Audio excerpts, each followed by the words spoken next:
Here are the four most common mistakes we see businesses, including large corporations, make when it comes to their logo. Hi, my name is Ross. I'm with Kojent Apparel. Please be sure to like this video and also subscribe to our channel. We're trying to grow our channel, so we'd appreciate it if you would subscribe.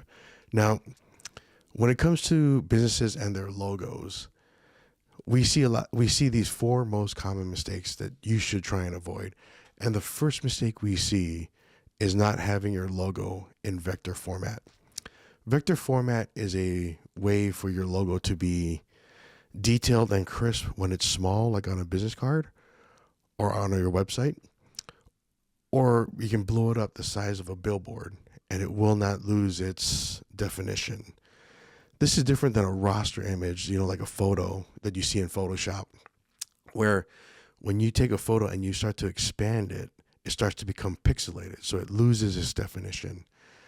And so you want to make sure you have it in vector format, which is, .ai, .svg. Your art department or your graphic designer will know exactly what that is. And funny story, when people ask me what vector is, I always think of this one guy who's I'm still friends with today, but I was the VP of marketing for a company, and he was in the art department, and we were right next door to each other. And I asked him back, this is 2005, 2006, I asked him, what does vector mean? What's vector format? And so he's very calm. He's not very animated. So I asked him, what is vector format? And he looks at me and he goes, well,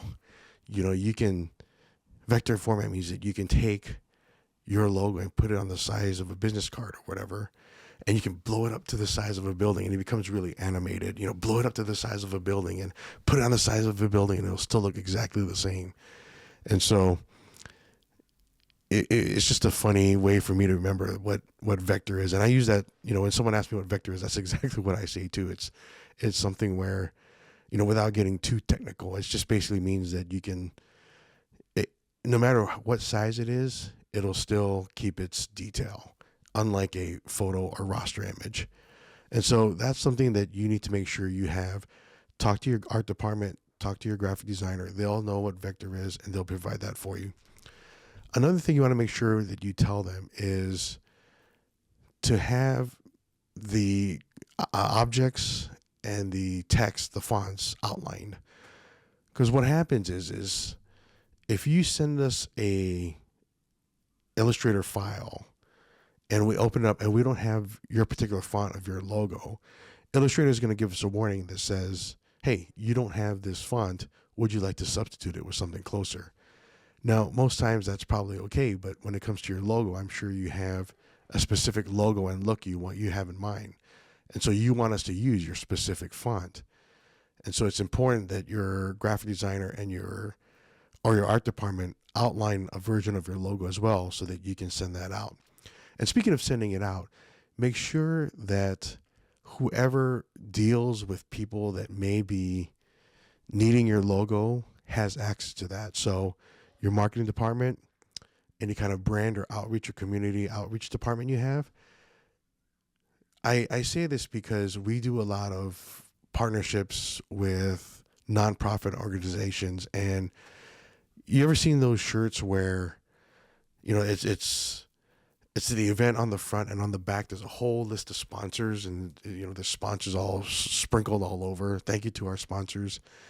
Well, when you're dealing with 15, 20, 25 companies, and we get all the logos, sometimes they're in vector, makes it really easy, but sometimes it's just a JPEG of their logo or a low resolution of their logo. So we either have to redraw it, or we have to contact, the event organizer and say, hey, look, this is not gonna look good. So can you reach out to this particular client and have them send you the vector format? And usually that's okay, but when you're dealing with time, and this is not something that they've got a million other things to do, they don't really have time to go back to each individual sponsor or company to say, hey, we need the vector format. So it's important to whoever deals with people. So again, your marketing department or any kind of brand or community outreach, make sure they have access to a copy of your vector logo. The second mistake that we see is not having your logo in different sizes and shapes. So I'm talking about, you may have a long logo, right? So you want to have that. You want to make sure that you can fit in a square, it can fit in a circle. And again, this goes back to the sponsorship shirts. There's always an event. There's always a sponsor for this particular event that we do the shirts. We've been doing it for years now, and they're tax consultants, and their name is also long. So it's not ABC tax consultant. It's a pretty long name, and so it's all on one line. So their name, tax consultants, it's all on one line, and it's just and we have to try and squeeze that into a little square, area of where their sponsor name should be. And so it's just kind of funny. So that's going to look good on a business card. It's going to look good on a banner when you're the only one, but it's not going to look good when we're trying to squeeze a very long logo in this very square space, and it's a small space at that. So have your logo in different shapes and sizes so that we can apply it, whether it can fit in a lot of different places more easily and still look good, right? That's what we want. We want to make your logo and your business look good. We don't want it to be squeezing things in these little spaces. Also, it's important that you have your logo in a one color variant. A lot of times people will design their logo, or their graphic designer or their friend will design their logo, and there's gradients, there's well, in printing call it halftones, but there's gradients. It's faded. It goes from a solid to like, a nice gradient of a colors and whatnot. And again, those look good when it's a full color application. But when you're dealing with certain things, maybe you can only go one color.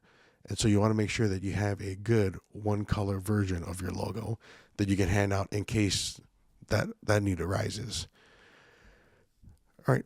The third thing you must have, and the mistake to avoid, is have different variations of your logo and any text formats. So we have our logo, and then we have our words, right? Kojent Apparel.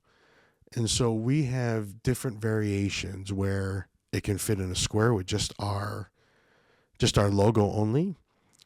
We have a variation where it can fit in a square with our logo plus the text, right? The logo plus Kojent Apparel. We have a version where it's just the text, Kojent Apparel.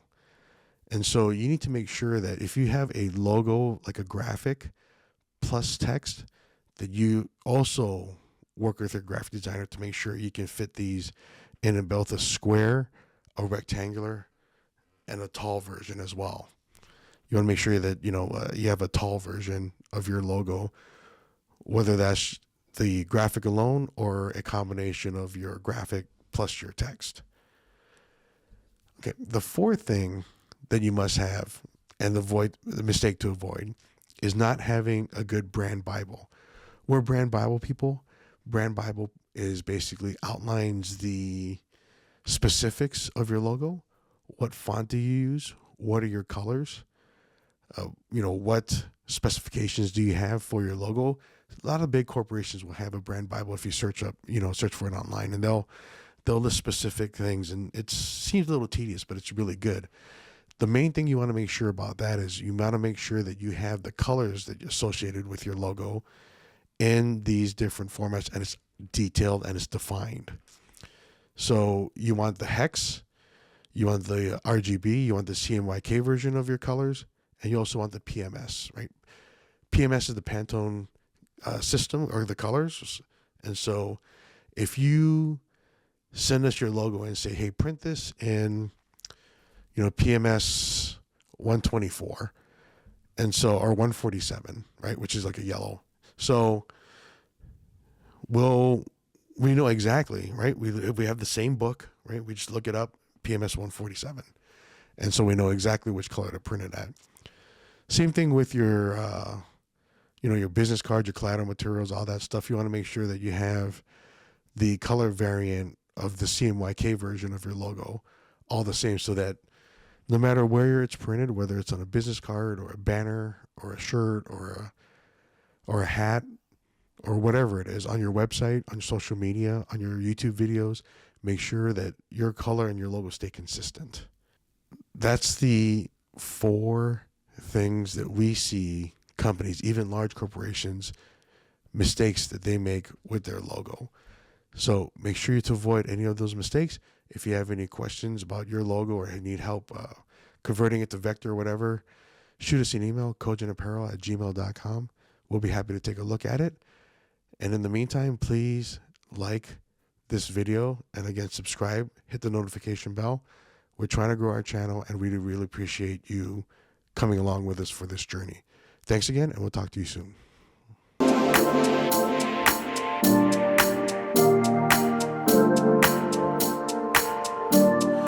put you in the